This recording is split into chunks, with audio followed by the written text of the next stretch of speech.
And welcome back to Kings Sports presentation of the NBA. What a season in store for us. Here's Fredette. Well, nothing really went right for the Sacramento Kings last year. This team really struggled. And going against a tough Western Conference night in and night out, that's tough. That's grueling. And that team won only 15 games against conference opponents. So with Ginobili sitting on the bench, here's how the floor looks for Greg Popovich. Splitter is out there with Kawhi Leonard. Then it's Matt Bonner. Then it's Gary Neal. And it's Ford in at the 1. Beyond the arc. And it ends up out of bounds. It's time now to look at the NBA's top shooting teams from a season ago. In fourth, the Spurs. Hard to shoot the ball any better than they did. I mean, they weren't the best in the league, but they were pretty close. Looking at who's out there now for the Spurs. Tim Duncan, he's checked in for Matt Bonner. Blair comes in for Splitter. And it's Jefferson in for Leonard. Fredette, the pass to Salmons. Over Jefferson. Salmons, no luck. Going back to what Steve just said, you know, the West is no picnic and can eat up teams that don't have too much experience. And Clark, the Kings were one of those teams. Yeah, young team looking to find its way. I mean, it's a bit of a trial by fire for the Kings as they continue to try to progress forward. Really, they can take their lumps from last year and try to learn from them and get healthy. Tyreke Evans had the foot problems that were an issue. And they've just got to focus on moving forward in a positive vein. Here's Fredette.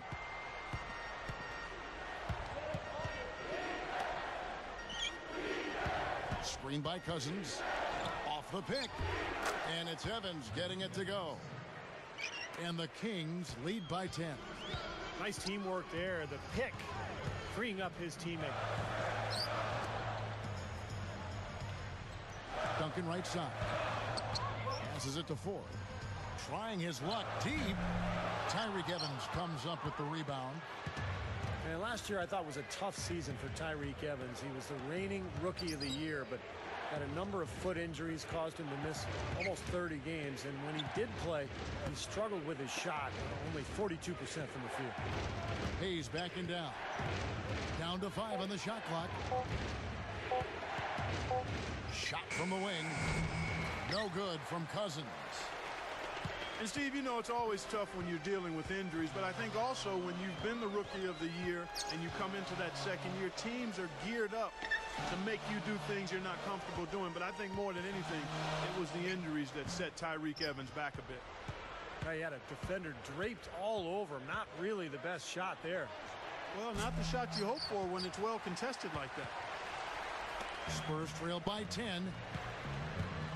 Guys, they've been getting it done. They sure have been. I mean, really looking good and sharp offensively. Yeah, knocking down the open shots and really getting a nice flow to their game. And San Antonio calls the first timeout of the game. Well, you look at last season, guys, the Spurs had the best record in the Western Conference. Almost unbeatable at home, where they were 36-5. And some changes here for the Spurs. Manu Ginobili, he's checked in for Gary Neal. And Tony Parker subbed in for TJ Ford. Here's Parker. Ginobili outside. And it's Sacramento with the rebound. Hayes has got 3 rebounds so far in the game. Stevie, talk about the San Antonio crowd, one of the most terrific fan bases of any sports franchise. They're just so much in love with everything this franchise does. Yeah, really, when you think about it, those fans, I mean, the Spurs are their pride and joy. I mean, they're enthusiastic, knowledgeable, and the most successful small market team in the league is San Antonio. So the bond between the team and the community is really something special. It's neat to see. Clark, I said any sport, and I do believe that. I mean, like, you talk Green Bay fans or New York Giant fans, and you know, I mean, you're talking about a bond. That's a great word to use, bond. There is a bond between the team and the fans. Yeah, big time connection. Evans outside, kicks to Hayes. Blair on him. Lock at 6. Ginobili against Evans. And they turn over the 24-second buzzer, signaling the shot clock violation. And a quick look now at how San Antonio's schedule is shaping up. That'll be just one game played away from home for them. Here's Parker.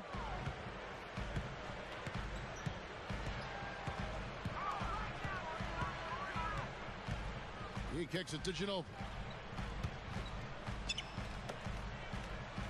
Jefferson inside. Salmon's covering. And Jefferson throws it down home. Come on now, I didn't see. Can you believe that finish? Boy, a little bit of flair and flavor at the end of it. Oh, that'll be a fan favorite, all right. That was not your average typical dunk. He feeds it to Evans. Over Ginobili. And Evans the basket on the assist from Chuck Hayes. Evans has got 4 points now in the quarter. Spurs trail by 10. Parker outside.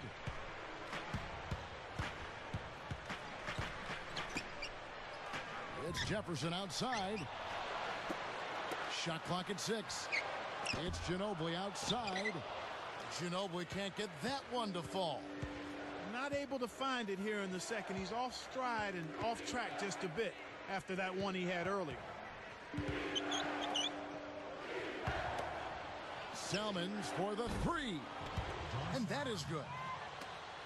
Salmon's got himself on the board with 3 there. He had no luck from the three-point line earlier, so maybe this one will give him some momentum. Dishes it to Duncan. Teardrop shot, and it's Ginobili getting it to go. Ginobili's got 5 now. Kings leading now by 11. Evans outside. Picked up by Ginobili. Now here is Fredette. Covered by Parker. They get the rebound. And Hayes kicks to Fredette. Covered by Parker. Second chance shot. The rebound by Blair. Blair's got 6 rebounds in the game. Guy is a potent offense right now. Yeah, Kevin, really the offense is flowing quite nicely. Oh!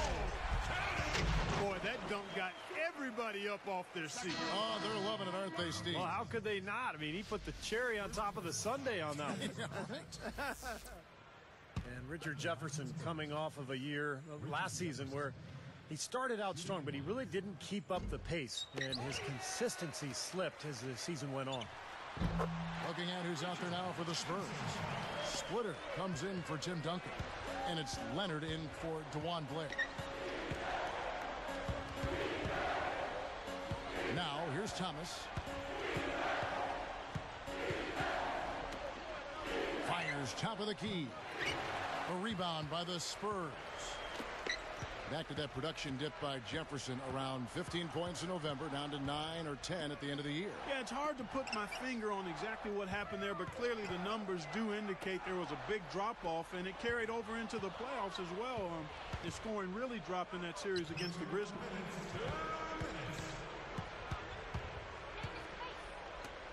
Honeycutt. Again, the miss by the Kings. Spurs trail by 7. Everybody's running. Parker kicks to Ginobili. Shoots from the corner. Hickson grabs the board. Hickson's got 3 rebounds so far in the game. Here's Thomas. He's picked up by Parker. Thomas kicks to Honeycutt. Backing down is Hickson. To stop the drought. Gets it to go. Hickson's got his second basket of the night. And here are the Spurs. They trail by 9 points. Well, the Kings really struggled last year no matter where they played, but they did manage to win more games on the road than they did at home. That's kind of an interesting stat. Ginobili kicks to Splitter. 6 on the shot clock. Back to Ginobili. From deep, Hickson grabs the board. Going back to the Kings, they were so bad at home that just to be mediocre on the road would get them more wins. Yeah, it was really a strange thing to see, Kevin. The Kings struggled so mightily in Sacramento, but I think some of the rumors about whether the team was going to be there, what ownership was thinking, all of that had to play a role in the struggles at home. It once was one of the best buildings and atmospheres in the NBA, and that certainly has not been the case in recent years. You know, looking at Jason Thompson, he saw his overall output decline last year, but it was mostly attributed to a drop in playing time. I mean, he still scored and rebounded at about the same rate per minutes played. Clark, you mentioned Thompson's minutes. Saw them go from over 30 a game to Steve about 23 a game last season. Well, and that's a direct result of the Kings drafting DeMarcus Cousins, and I think Jason Thompson could be a very productive player for somebody. It'll be very interesting to see, the next couple of years if he's not traded, or if a team doesn't see that potential and come in and make Sacramento an offer, because I think he's wasting away behind Cousins. They get it back. Ginobili against Thornton.